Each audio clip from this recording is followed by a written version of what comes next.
Aí, Opa, tudo firmeza, bem, mano. irmão? Desculpa o atraso aí. Tava trânsito aqui pra sala. Você não atrasa, você faz charme. Foi isso mesmo. E aí, como é que você tá? Tudo certo, mano. Estamos aí. É, isso Os aí. colegas e amigos queridos entrando aí, as pessoas fazendo parte aí, somando com a gente, né? Tem sido muito bom, né? Com certeza, tem sido ótimo. Tem sido ótimo e continuará sendo, né? Tem, é isso aí. É isso aí. Amém. Legal que a gente está conseguindo dar constância e com planos de ampliar isso aí. Acho que vai ser bem legal.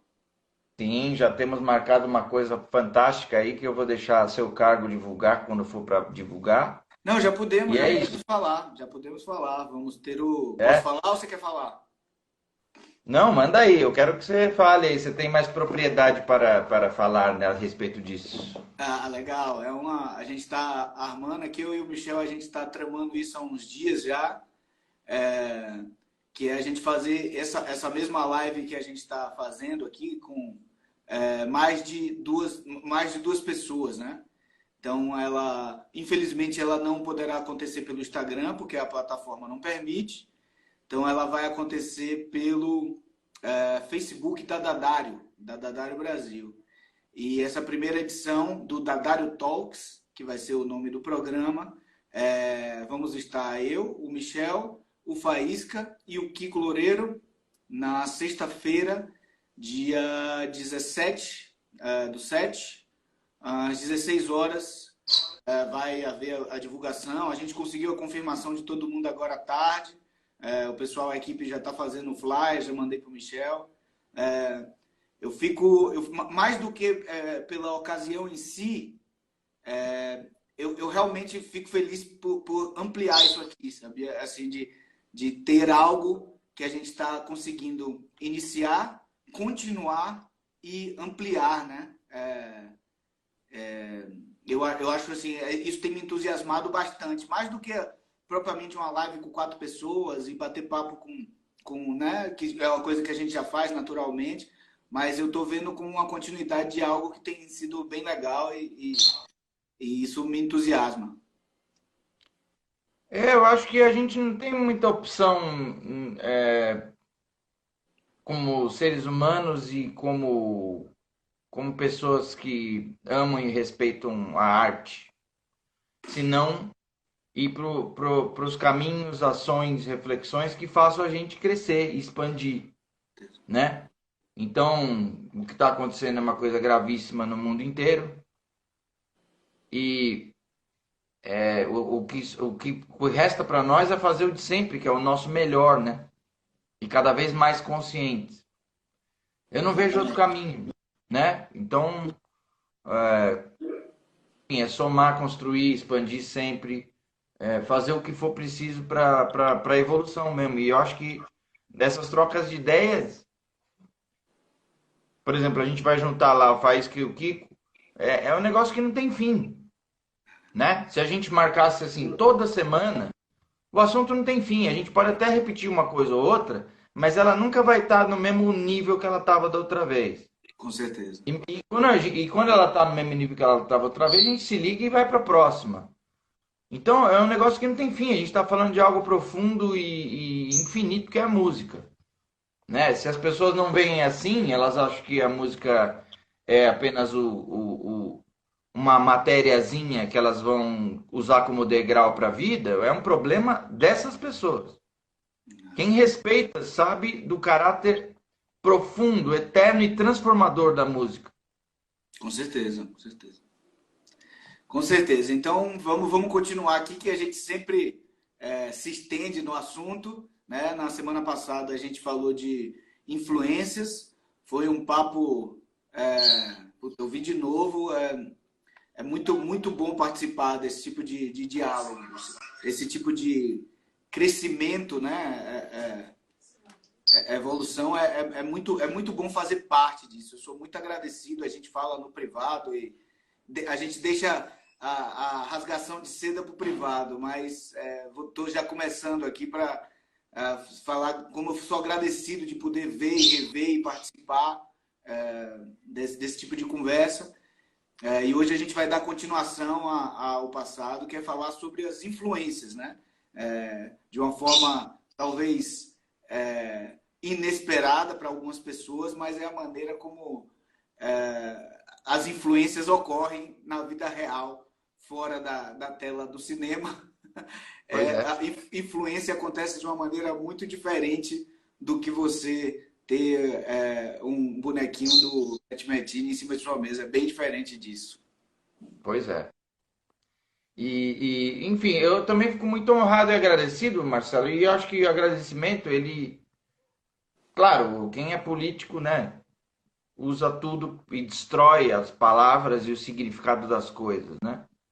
Político no sentido de ter uma agenda, né, de trazer sempre a coisa para si, nunca jogar junto. Essas pessoas realmente não interessam, mas no nível assim saudável e de honestidade, eu acho que o agradecimento é uma coisa importante, né? Ontem eu estava estudando guitarra e a cada movimento, por mais que seja desafiador, por mais que seja um negócio que, que seja dolorido, né? Falam que crescer dói.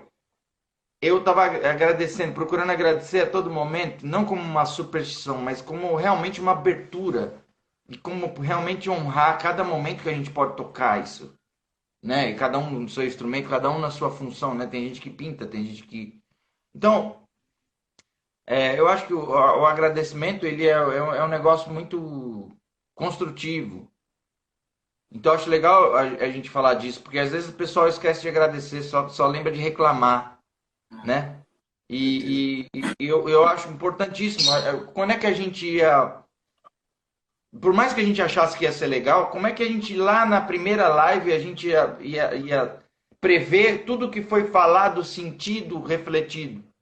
Não, não dava. Né? Pelo menos para mim, eu confesso a minha limitação temporal. Jamais imaginaria que chegaria onde a gente está, né? E para onde vai. Na Pois verdade, é. assim, tudo está em volta desse entusiasmo, assim, pô, para onde a gente ainda tem bastante para onde ir, né? E isso me empolga bastante. Com certeza. Cortou aí? Bom, e na primeira. Travou aí?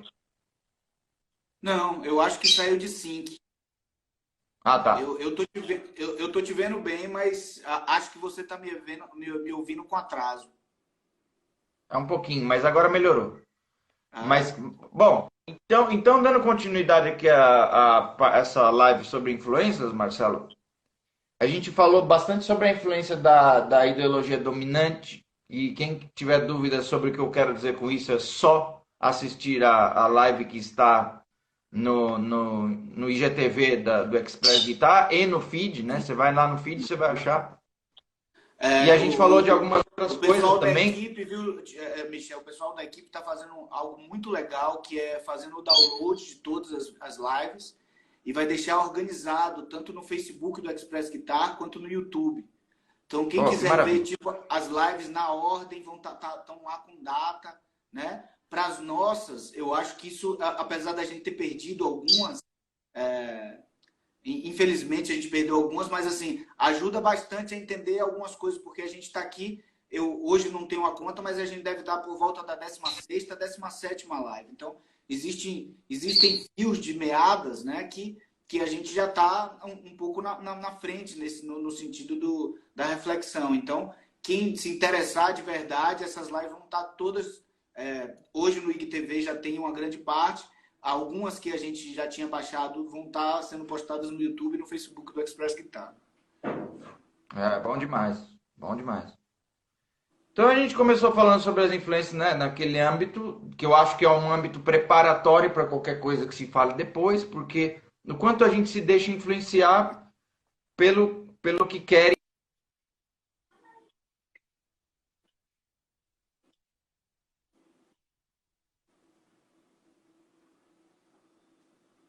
Agora você cortou aqui para mim, Michel. Agora parou. O Ricardo e o Meneghetti falaram que estava legal. Pessoal, para mim o Michel parou. Agora você É, voltou. Agora você voltou. o Wi-Fi parou aqui geral, fui pro 4G. Ah, beleza.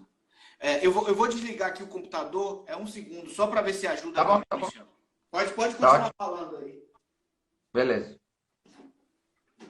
Bom, então hoje eu separei algumas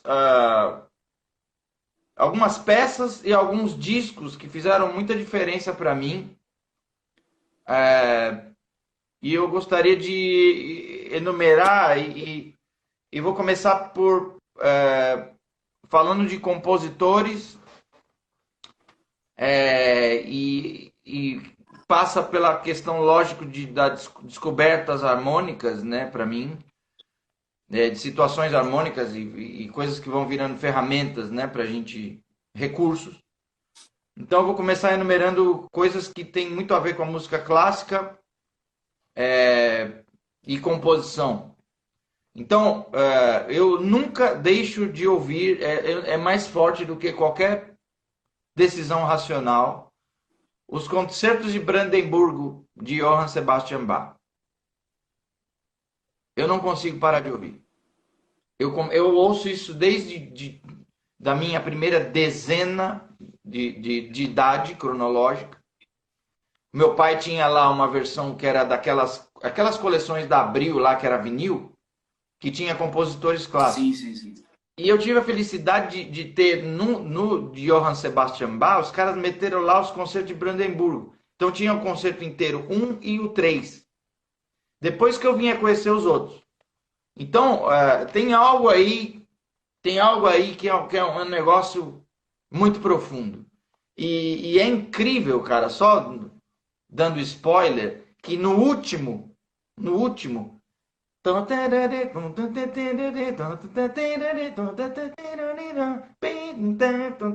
cara, no último, quando acaba, é como se é como se ele acabasse não só o concerto número 6, mas como se ele acabasse, foi um final tão transcendente que é como se ele desse o recado. E aqui acaba esta série desta forma. Então eu recomendo a experiência para as pessoas, porque, enfim, tudo que você ouvir desses concertos vale a pena, mas só esse final é ridículo. É como se fosse uma injeção de amor e de reverência a tudo que é sagrado, tá?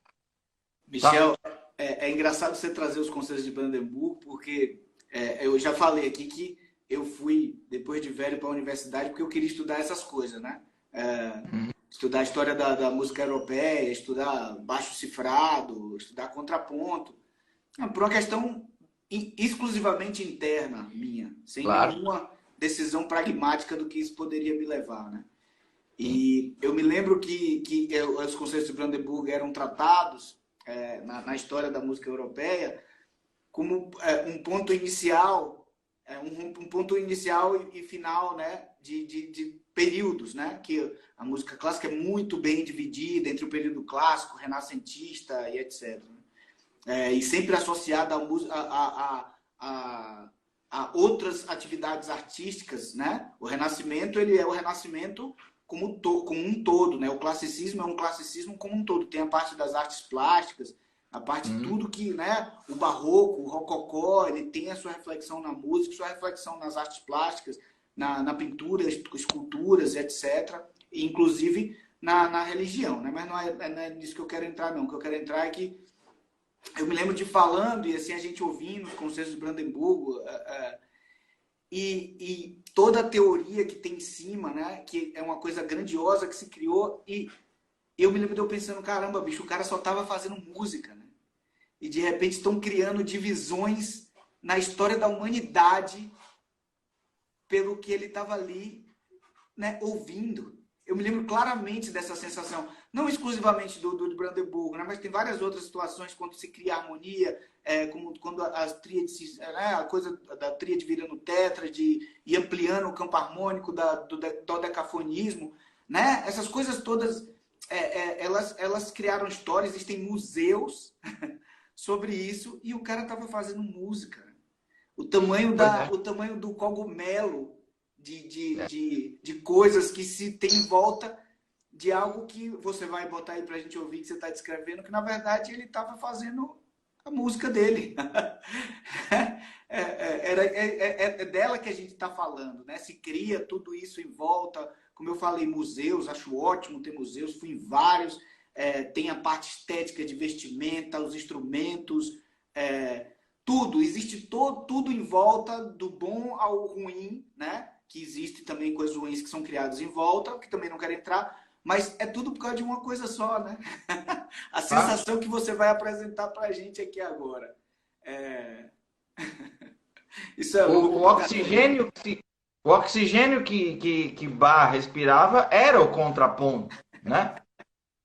E aí cria-se, só que o volume, a substância que vem e as situações que elas são tão intensas, cara, que elas se materializam na nossa frente. Você sente sabores e vê imagens, né? Isso que a gente quer. Esse é um nível, né, que a gente quer na música.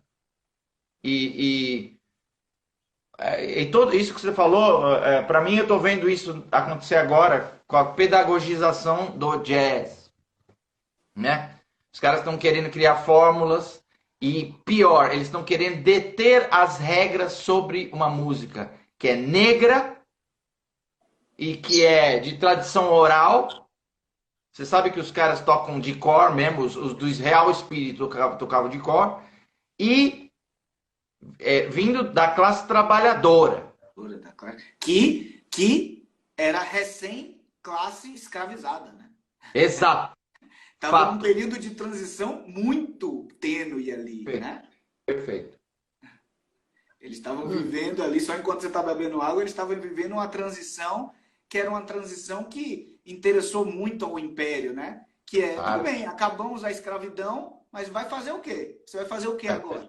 Você vai Pois fazer é. o quê? Você vai conseguir existir como sem mim, o dono Pois do é. capital, né? Exato. E esse povo, o povo que ficou estigmatizado, inclusive por ter sido escravizado. Quer dizer, é muita loucura. É muita loucura. Então, toda a ideologia que se fez em cima, né? Todo preconceito.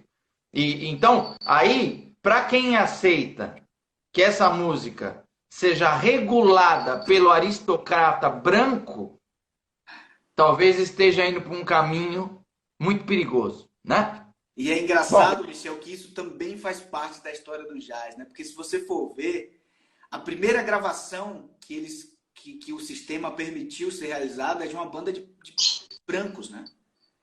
É uma banda de é brancos. E o primeiro grande, né, a gente pode falar um dia desses processos que eu adoro isso aí. E o por primeiro favor. grande, a primeira grande estrela produzido pela indústria do jazz, que já era indústria na época, já gerava muito dinheiro porque era a música popular da época, era um branco também. E o nome do cara era Paul Whiteman, né? O cara branco, né? E já havia, obviamente, big bands e, assim, ícones. Louis Armstrong já estava, o King Oliver, que foi professor do Louis Armstrong, já era King Oliver, né? E quem era estrela, né, no início dos anos 30 lá, era um cara chamado Paul Whiteman, um branco que não vamos questionar a música dele de forma nenhuma, nem a intenção, estamos questionando aqui de que forma o sistema se apropriou disso. É lógico. Né? É lógico. Enfim, só esse adendo aí, Michel. Você vê que mesmo depois a gente teve a oportunidade dele naquela exposição sobre o Miles Davis, as cartas que ele trocava com a gravadora, ele mandava pau, porque é luta o tempo todo. Então a questão é a seguinte: nós somos brancos, não temos lugar de fala na discussão racista. Só que Não. eu posso falar da minha perspectiva. Eu total respeito e reconhecimento por esses grandes artistas que foram visionários, revolucionários, e eu sempre estou falando deles, né? Eu não tenho a agenda que o sistema tem de traduzir a história para a versão asquerosa de dominação, né? Então, acho que isso é importante da nossa postura minimamente honesta e ética, né, Com nesse certeza, sentido. com certeza, com certeza. Expor essas coisas, que eu acho que esse é um jeito de colaborar realmente para esse cenário, certo? Com Não estamos nos certeza. apropriando de nada, nós estamos colaborando com a nossa perspectiva, né? Então, eu acho que aí a discussão é válida, né? Com certeza. Eu acho que a história, pelo menos a tendência até os dias atuais, né? Estamos em 2020, é que a história ela tenha uma tendência a expor essas coisas, né? Como aqui a gente está falando da ironia da primeira gravação de uma música essencialmente negra ter sido feita por um grupo de brancos e como o primeiro grande sucesso ter sido os brancos, ter sido esse Paul Whiteman e também no período de bonança, né, do swing, que foi um período de bonança dos Estados Unidos, quem também ganhava mais, obviamente, eram os músicos brancos, né? Claro. É algo que a E, história escreveu, espero que continue expondo isso, né? Porque existem coisas que acontecem neste momento, estão acontecendo, e sim, obviamente é mais fácil de mascarar, né? sim. Mas a história, espero que ela continue expondo esse tipo de situação. Total. E que o bom senso seja a lanterna que foi sempre, né? A luz para falar, ei, cuidado aí, né? E isso é ideologia dominante. Um dos ramos da ideologia dominante é esse, né? Com certeza. É essa narrativa de pegar tudo que não interessa que foi verdade e transformar para vantagem da meia dúzia que quer dominar, Com né? No certeza. caso, os aristocratas brancos, É. né? Então, e outra coisa só sobre esse assunto, o Alexandre Mihanovic estava me falando de um livro que só o título ele tem algo para se discutir bastante, mas aí, obviamente, o cara discorre com dados, fatos e o nome do livro é Jazz, Black Music, White Business. Ah, preciso desse livro aí, hein? Pois é, pois é. Ah, Bom, seguindo aqui, esse assunto é muito importante, podemos voltar na hora que for. legal, legal, legal. É, Vamos eu deixar estou colocando minhas marcado. influências. Vamos Oi? deixar marcado para a gente os nossos temas, que isso é muito interessante, bicho. Mas vamos Por lá. favor, por Concertos favor. de Brandemburgo, vamos a eles. Eu já falei acho que o suficiente. Eu citaria outra obra de Bach, que eu gostaria de até dar crédito para Ana Maria. Desculpa, eu só conhecia ela como Ana Maria. A gente se tratava com muito carinho no Souza Lima, uma professora de piano e teoria, que ela falou: "Oh, Michel, você curte? Tó!" E me deu um VHS do Glenn Gould tocando Goldberg Variations. Tem isso no YouTube. Sim. E isso foi mais ou menos em 97. Olha só. Ela não sabe disso, mas na época eu falei para ela depois de alguns anos, mas eu assisti isso diariamente, não durante um ano. Eu descolei o DVD depois. E é impressionante o negócio, porque são 30 variações, que a particularidade dessa peça é a seguinte: ele não fez variação sobre a melodia principal. Ele fez variações sobre o baixo, sobre o movimento do baixo. Então tem a versão que lançou o Glenn Gould na estreia dele, né, com disco e tal. E uma das últimas coisas que ele gravou foi a outra versão. Ele fez poucas vezes isso na vida. Eu não vi. A outra versão que ele fez, ele meio que dispôs os andamentos numa proporção que ele via mais sentido. Ele achava que a primeira versão eram 30 variações, estava tudo certo, mas que elas não se comunicavam entre si. Então ele não fez correspondências matemáticas óbvias, mas ele organizou o tempo das variações de acordo com o que ele sentia que tinha que ser nessa última versão. Mano, é chocante. É chocante. Então mal sabe a Ana Maria que até hoje isso é uma fonte para mim. Como você falou, não é uma fonte pragmática, né, que eu vou usar nas minhas. Não. Isso para mim é água. sabe? Então eu vivo voltando no Goldberg Variations, principalmente nessa versão do Glenn Gould, que para mim é uma oração. É uma oração. Ô, Michel, só para entender Mas se é alguma coisa, porque eu acho que eu não conheço isso, então eu estou falando de outra coisa. Não é essa que está registrada em disco, não é uma apresentação do Goldberg Variations, que é a que introduziu Glenn Gould ao mundo, né? Você está falando de uma coisa diferente aí, se ele refez. eu acho que ela tá em disco também, mas Aham, eu conheci como vídeo e era um DVD, né? sim. E, Tá, e lançado oficial e tal. tá. E talvez uma das últimas sessões dele gravando. Não, então Então a estamos falando de primeira coisa diferente. Estamos falando de coisa diferente. Eu estou falando de uma das primeiras, você está falando de uma das últimas. Eu não conheço ele. é então, porque a primeira versão, se eu não me engano, é 54, me corrijam aí, mas e a Mas, última versão é de 81. olha só, não conheço. Então, mano, e é a mesma coisa, cara. O spoiler que eu vou dar aqui. No último acorde, cara, é como se sintetizasse todo o sentimento que aconteceu antes de 45 minutos de peça, que aliás você assiste como se fosse 10. Isso é. Então, enfim, isso agrega na minha vida. Eu não sei em que âmbito, mas eu volto a ouvir sempre, né? Continuando essa onda aí dos ditos clássicos, mas que são grandes músicos e realizadores, o Concerto para Piano em Sol de Ravel. Talvez uma das coisas mais originais que eu já ouvi. É originalíssimo. É, enfim, não tem o que falar. Ouça, né? Stravinsky, eu gostaria de falar de algumas. Tem, né? Pássaro de Fogo, a Sagração, óbvio, né? Mas eu queria citar algumas peças que também me fazem voltar sempre. Uma é a missa.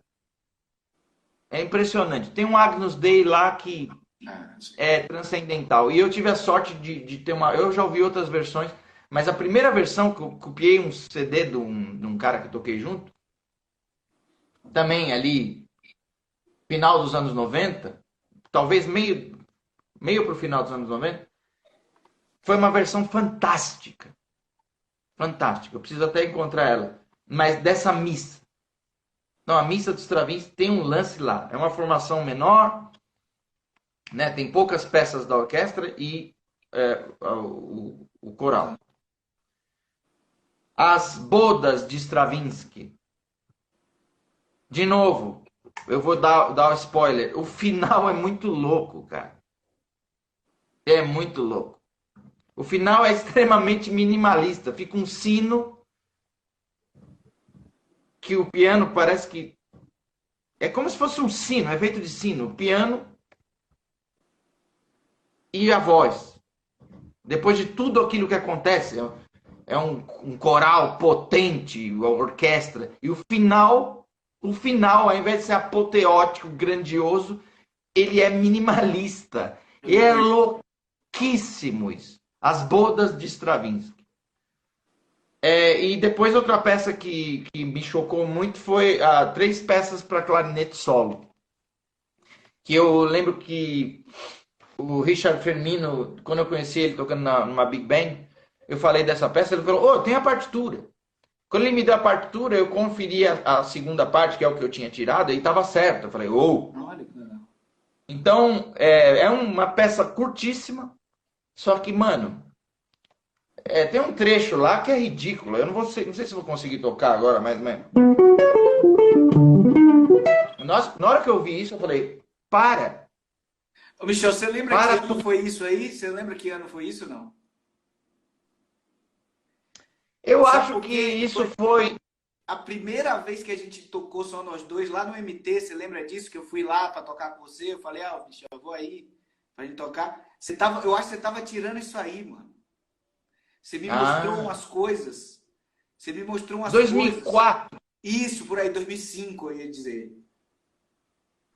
Você me mostrou umas coisas Por de aí. Stravinsky, umas coisas, bicho, ó, eu tô nisso aqui, ó, ouço isso aqui, não consigo sair de minha cabeça. Você tocou uns negócios que assim, era não dava para entender assim, o que era. Nem parecia. É, É engraçado porque nem parecia o instrumento, né? Nem parecia é, a guitarra em si, uma coisa que poderia ser tocado no alcance, que você não estivesse pulando a mão assim, né? Eu acho que talvez a sim, gente esteja falando da mesma coisa. sim.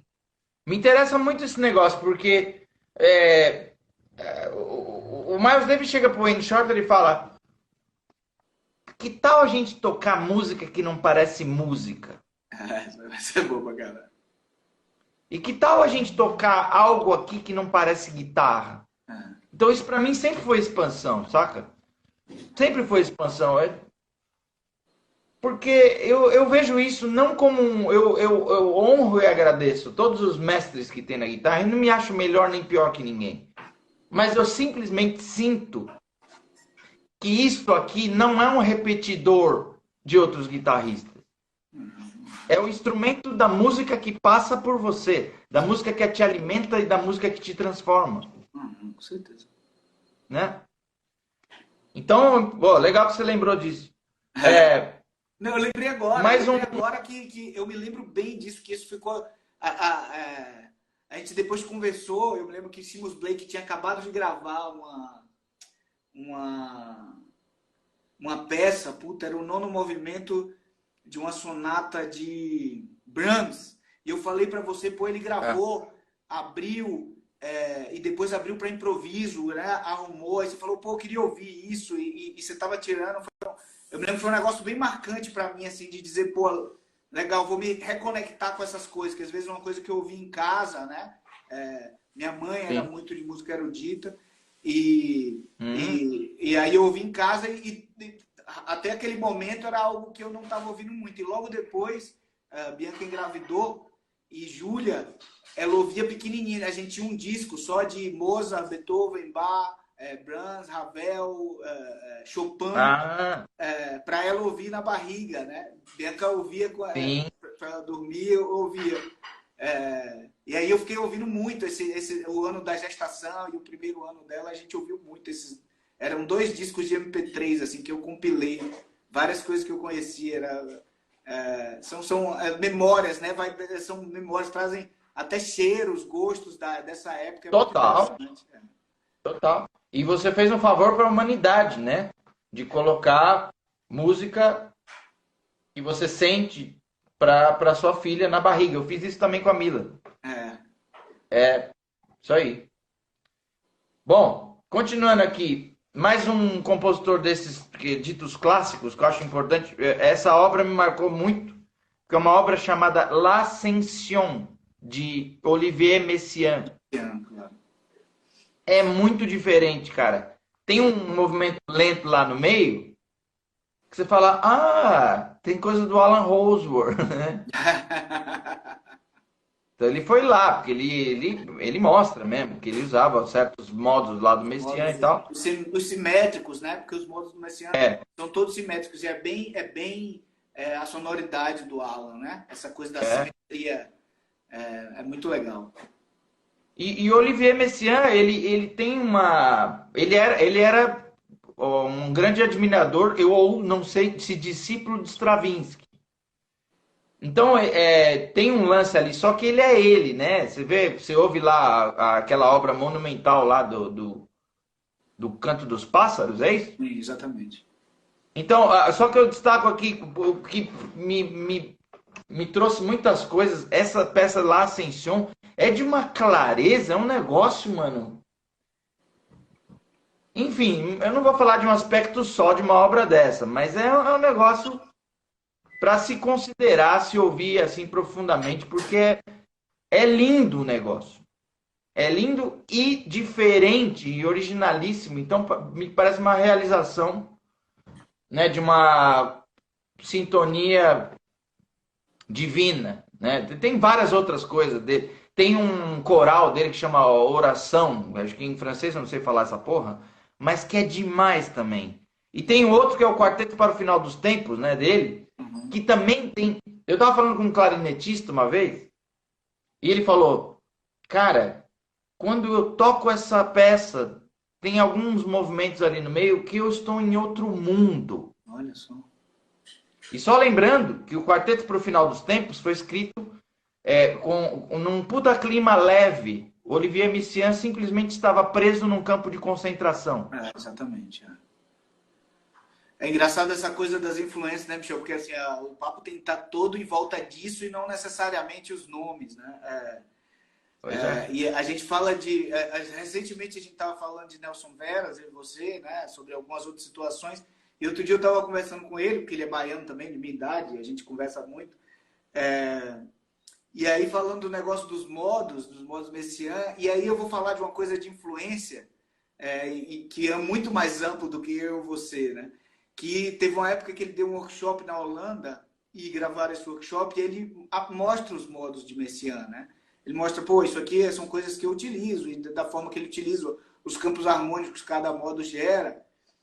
E aí a música dele terminou sendo associada pela internet aos modos de Messiaen, né?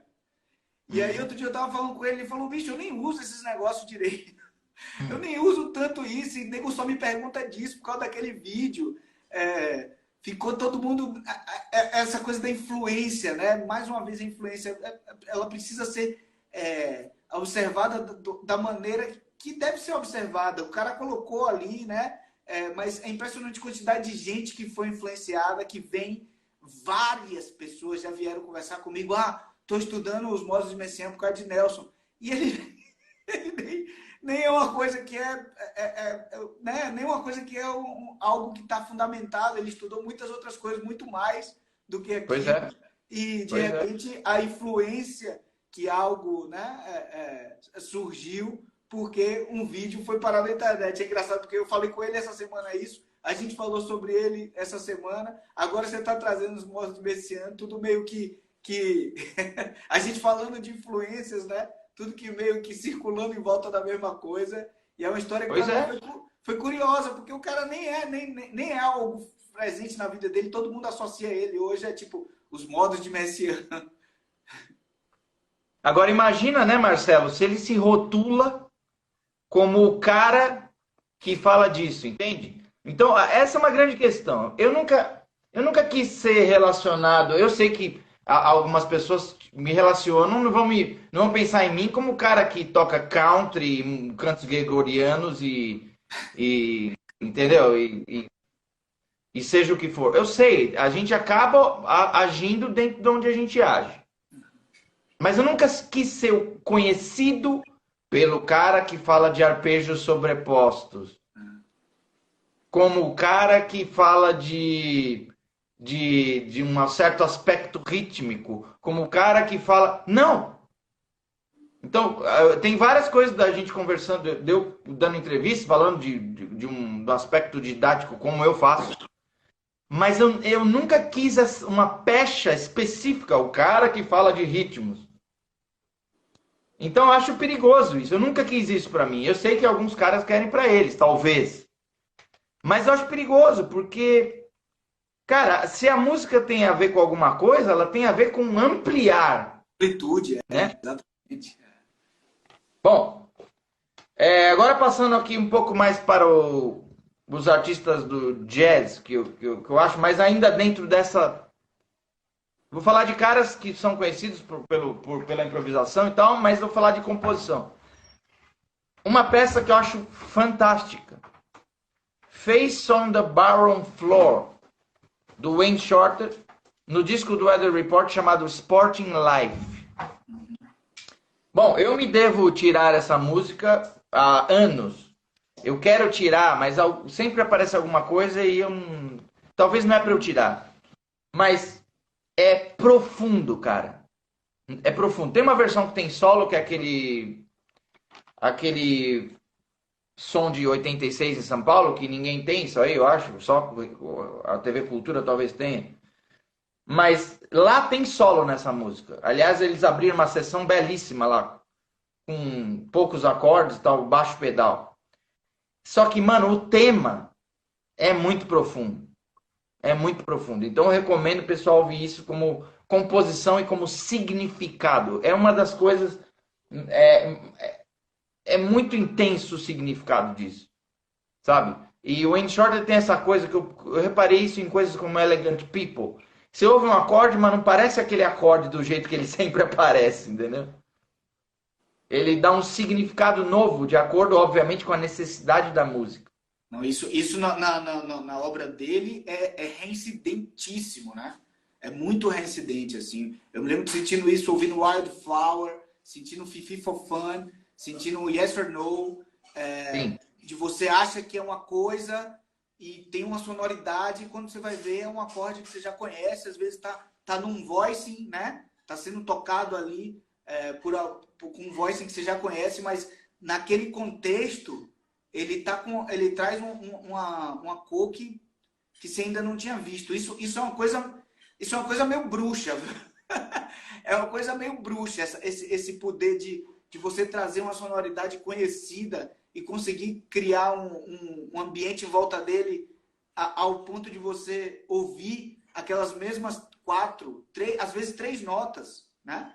E de repente tem uma sonoridade que não é a que você está acostumada a ouvir ela. Isso é uma coisa meio bruxa, né, Michel? Eu admiro muito isso aí, bicho, no show. Eu acho que isso aí vem da própria necessidade de cada música, de cada peça, de cada momento. Porque se o cara tá sensível a isso, ele não tá preso a um modo de operar. Ele não tá preso a uma ideologia qualquer.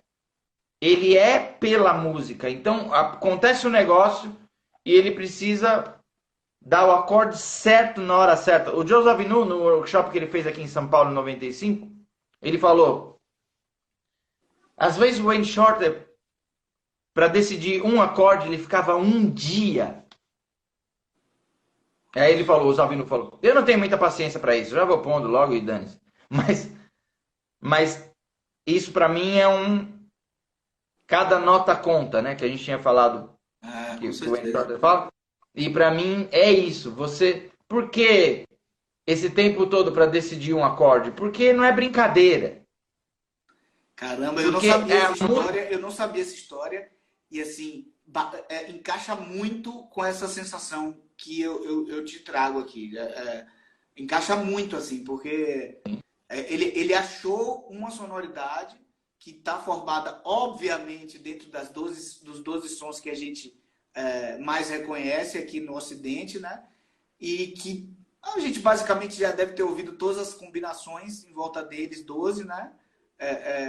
E ele coloca como se fosse uma combinação nunca ouvida. Né? E eu acho que essa obstinação em achar o lugar de cada um tem uma relação imensa com isso aí. Sim, porque a harmonia é sensação, né, cara? Se você, pelo menos do jeito que a gente usa, né, nessa coisa de acordes mesmo, a gente tá. Os acordes eles podem resultar em movimento das vozes, e é o que eu quero, gostaria, né? Eu me esforço para isso, pelo menos na disposição dos temas é isso que eu faço. Mas é, é o significado de cada combinação, para onde vai indo essa melodia. E a gente sabe, muitas vezes eu tô fazendo as músicas, ela vai saindo conforme você vai. Eu não tenho antes uma. Raramente eu tenho uma progressão harmônica antes. Só quando eu componho em cima de algum standard. Aí é um exercício, né? E às vezes dá certo, de virar alguma coisa que fica. Por exemplo, eu fiz uma música que chama Vinho e Vida, que é em cima do Days of Wine and Roses, e que é em três. E eu mandei para o Alexandre Mihanovic e falei: que tema que é esse aí? Ele falou: Eu falei: então deu certo. Caramba, eu já tinha ouvido você falar isso, não sabia dessa parte do Mihanovic aí. É. E, mas eu já fiz outras vezes. O Mihanovic Oi? deve ter tocado Days of Wine Rose pelo menos 1 milhão de vezes na vida. Né? Pois é. Então é interessante isso. Agora, isso que a gente está falando sobre essa característica, né, dessa peça aqui e de outras do Wayne Shorter, é essa sensação do novo. E ela se dá, eu acho, e vou me arriscar a dizer aqui, quando você obedece à música. Você tem um ímpeto de compor, você tem um ímpeto de tocar, o ímpeto da criação. Só que aí a música fala, saca só isso aqui. Vamos combinar a música com a música precisa que ela seja materializada aqui, né? Pelo menos nessa existência. Claro. Não sei de outras, mas dessa, ela precisa que você materialize. Você tem o ímpeto, só que você precisa sacar, ser sensível para o que ela quer de você. E isso não tem regra. Então, para mim, esse é um grande recado que essas peças dão. Com certeza. Uma outra peça, né? Eu estou falando das influências, listando coisas, falando até da música clássica e tal, mas para mim, Feição do Baron Flock tem mais a ver com isso do que com a improvisação. Claro. Apesar de versões que para mim, isso aqui, essa peça foi improvisada. Para mim, não sei, só entrevistando o cara para provar, mas se chama Interlude Number 3. Interlude número 3 do Keith Jarrett no disco Morning of a Star de 1971, a segunda faixa. Mano, é um negócio de 1 minuto e pouco.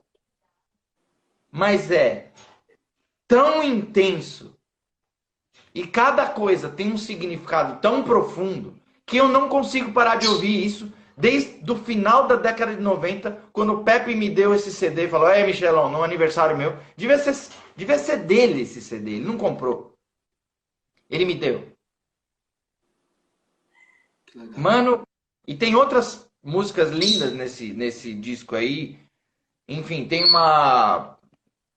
vários temas legais pra cacete. Eu acho que nesse disco, não sei se é nesse disco, É que ele piano grava uma solo? versão É da piano Johnny solo Mitchell. esse disco, Michel? Oi? É piano solo? Não, não. Esse momento é de piano solo Ah, e o resto é com o grupo, que acho que é o Paul Motion, Charlie Hayden. tá. E, cara, esse disco é profundo, cara. Todos são, né, do Keith Jarrett, mas essa Isso que eu ia peça é falar. muito... Keith Jarrett tocando solo, assim, tudo é profundo, mas ele tocando solo para onde ele quer ir, assim, sem nada pré-programado, é um negócio meio chocante. Eu só vi uma vez, infelizmente, mas eu vi uma vez na Sala São Paulo e ele tava chato pra cacete. Eu nem sei como é que ele consegue projetar aquela música, tá reclamando o tempo todo de muita coisa, mas produzindo era uma coisa sublime atrás da outra, assim, sabe? Do nada, assim. Você via que ele estava ali esperando se conectar ao que você acabou de falar, né? Esperando a conexão, e aí de repente era como se, às vezes eu sentia quando tem um piano solo, Michel, assim, você desenha também, né? A gente termina criando algumas coisas visuais, mas eu me lembro que ele da Sala São Paulo, no meio do palco grande, né? Que cabem extras ali, ele sozinho, e assim, tinha uns faixas de luz, e à medida que a música ia surgindo, a minha sensação é que aquele faixa ia expandindo em volta dele, que aquilo era música, né? Que começava pequeno e ele conseguia, de alguma forma, abrir o buraco de fecho de música para cima dele, assim, e tinha uns picos de sensação, assim, às vezes com três acordes maiores. Eu me lembro, Edinho estava perto, assim, e um ouvido muito mais adiantado que o meu, né? E Edinho falou: "Bicho, só tem Sol maior, Dó maior e Ré maior aí." E eu tomei um susto, assim, falei: "Cara, como? Como? Como?" E eu tentando ouvir, assim, sabe? Aquela coisa, tentando ouvir, que porra é essa? Você tenta analisar e sentir ao mesmo tempo. A gente já conversou sobre isso também, que é uma dificuldade que eu tenho, essa coisa de não estar o tempo todo analisando, querendo sentir. E era essa coisa do facho, que você acabou de falar, né? Eu acho que o Keith Jarrett é uma pessoa, assim, a gente depois pode conversar sobre ele, você deve conhecer o documentário dele, mas é uma pessoa que conseguiu abrir isso que você acabou de descrever, né? Essa coisa de só deixar ela vir, né? Você fez com a mão assim, ele criou isso, né? Tá aí vivo, ativo, e espero que a gente ainda tenha outras oportunidades de ver, porque presenciar aquilo, dentre outras situações, já vimos Shorter, etc., Sonny Rollins, mas ver a pessoa fazer sozinho, do nada, é uma coisa impactante, assim. Eu me lembro que foi bem impactante esse dia para mim. Por isso que eu acho que nas apresentações, sejam quais forem, principalmente essas que não são ligadas ao comércio, eu sempre me dou a oportunidade de fazer uma introdução completamente improvisada. Pelo menos uma introdução. Por quê? Porque você chama a coisa. E várias músicas minhas vieram daí. Sacou? De coisas que apareceram porque você deu vazão para aquilo.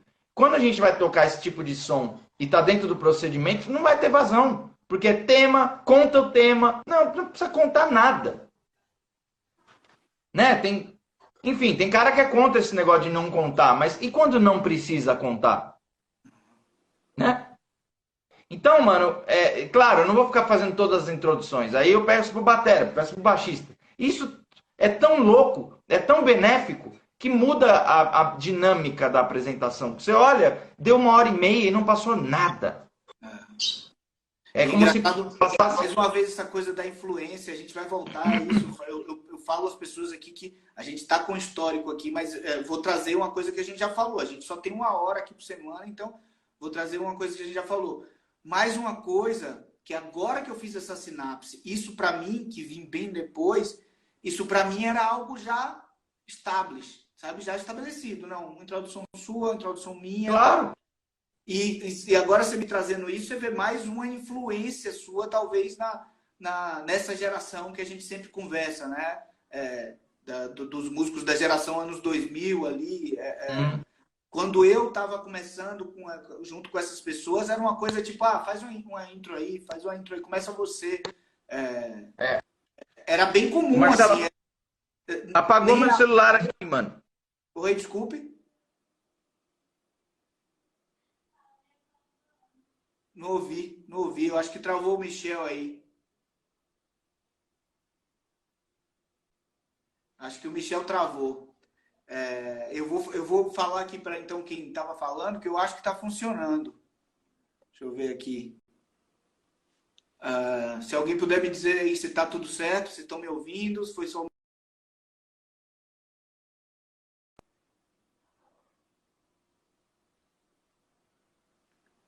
Opa, Michel caiu mesmo.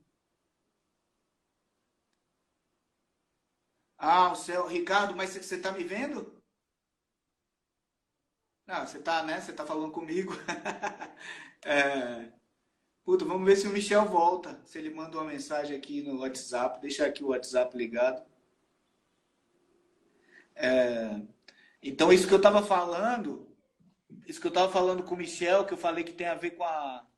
Isso que eu estava falando com o Michel, que tem a ver com as outras. Vem cá, Carlinhos Noronha quer participar. Noronha, você me deve, chefe. Você me deve. Seu sem vergonha. Deixa eu falar sério aqui. Então, o que eu estava falando do Michel aqui, esperando ele voltar, que é engraçado que é mais uma coisa que ele traz, assim, que para mim, que vim tão depois dele, assim, a tocar na noite, tocar música instrumental, tinha algumas coisas que já estavam prontas, assim, sabe?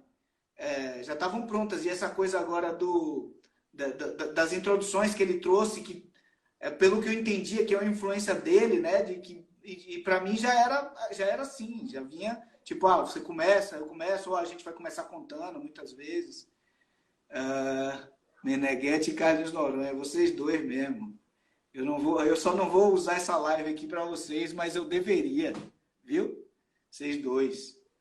Conheço vocês de vidas passadas. Pô, o Michel caiu.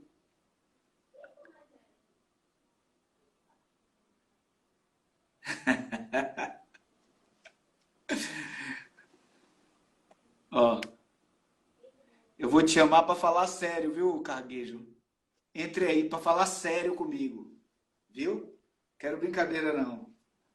Deixa o Michel, vou mandar uma mensagem para ele. É... Quero, Conversa séria. Peraí que eu vou só mandar uma mensagem pro Michel aqui. Ô Noronha, sério. Você tá me vendo? Que para mim você tá Tô travado. te vendo. Tô Ah, beleza. travado? Tá, para mim tá travado. Pô, que pena.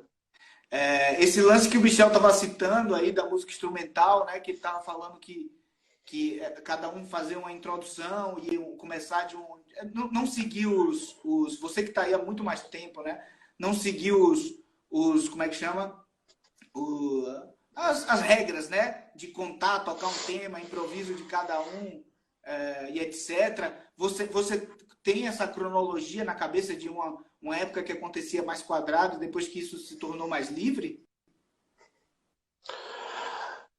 Cara, não, assim, eu sempre vi um monte de núcleos, cada um fazendo de um jeito, ou mesmo núcleo fazendo de vários jeitos, assim, sei lá, tocar pra mim depende muito de com quem você tá tocando, aonde você tá tocando, e se essas coisas de fato fluem, né? Porque tem lugar Entendi, que é melhor não fazer. entendi. Para que, né? Tem ali pessoas que gostam de fazer de outro jeito e se sentem melhor. Eu também, sei lá, vejo por aí. Mas eu lembro de tocar com pessoas, principalmente na fase que pianistas, por exemplo, assim, na época que estava ouvindo muitos discos do Keith Jarrett, aquele trio do Keith Jarrett dos discos de Claro. standard. Aham. Ali a coisa ficou um pouco mais aberta na mão de algumas pessoas. Estavam sendo influenciados por esse trio nesse período. Aí Entendi. tinha essa coisa de sempre ter uma intro, na maioria das vezes do solista e tal. Mas pô, sei lá, eu sou muito suspeito de tudo, assim, de todos os jeitos, né? Tá Noronha, deixa eu travado falar. ainda O aí, Michel, Christian? o Michel voltou aqui. Vou voltar a retomar com ele aqui. Obrigado, meu irmão, por ter entrado, viu? Imagina, eu tava aqui vendo, eu apertei sem querer, porque eu saí e voltei. Quando eu voltei, eu fui arrumar e apertei a solicitação. Ah, beleza. Eu vou te tirar aqui e colocar o Michel Tá de novo. Valeu, bom. Depois a irmão. gente se fala aí, Lindão. Beijo pra vocês Vai, aí. Lindão. Beijo.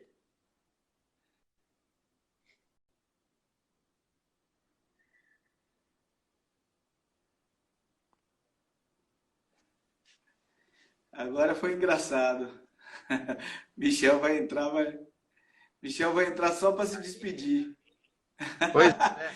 Obrigado, Noronha, por preencher aí Ele, e o ele, ele, ele listamento. enviou a solicitação, você caiu, ele enviou a solicitação, só que Pois a é. gente estava vindo numa série de muita piada. Eu falei, ó, bicho, vou te colocar aqui, mas é para falar sério, não quero você vir falar suas maluquices aqui, não, que aqui a gente tá em outro ciclo de energia. Michel, Então, temos 1 minuto e meio, meu irmão. Você quer reiniciar, abrir uma exceção? A gente eu nunca fez acho, isso. eu acho que a gente poderia fazer a Influências parte 3 porque eu ainda separei alguns discos aqui, Ah, tá. E eu também né? queria falar umas coisas que aconteceu. O Éder entrou aqui, outro dia eu fiz uma live com ele me fez umas perguntas, me colocou meio na berlinda. Eu falei, puta, quero falar isso com o Michel. Ah, Porque tem a vamos. ver tem a ver com influência. Ele perguntou uns discos, aí de repente me perguntou de uns guitarristas. E eu fiquei, caramba, bicho. Aí eu queria trazer para você para ouvir suas reflexões sobre. Então talvez a gente Total. tenha que fazer a parte 3 mesmo. Eu já marquei aqui onde eu parei, enfim, essas coisas que eu citei aí, quem ficar com alguma dúvida, dá um toque. Michel, eu Mas vou, tá eu vou te tudo. pedir uma coisa, rapidinho. Se possível, vou pedir ao vivo. Você poderia mandar essa lista? Eu vou pedir ao Lucas para fazer um post sobre ela, bicho. O que você acha? Indicações, Tá bom? né? E aí o Claro, Lucas faz um post daqueles bonitinho que ele faz com gráfico. Acho que seria um baita tranquilo, post, bicho, sobre isso. claro. O que você acha?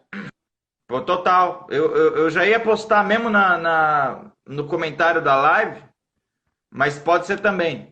10 segundos, E irmão. aí a 10 gente, segundos, tá? eu sugiro a Influências parte 3 aí, porque tem alguns discos aí que são muito importantes para mim, foram e são.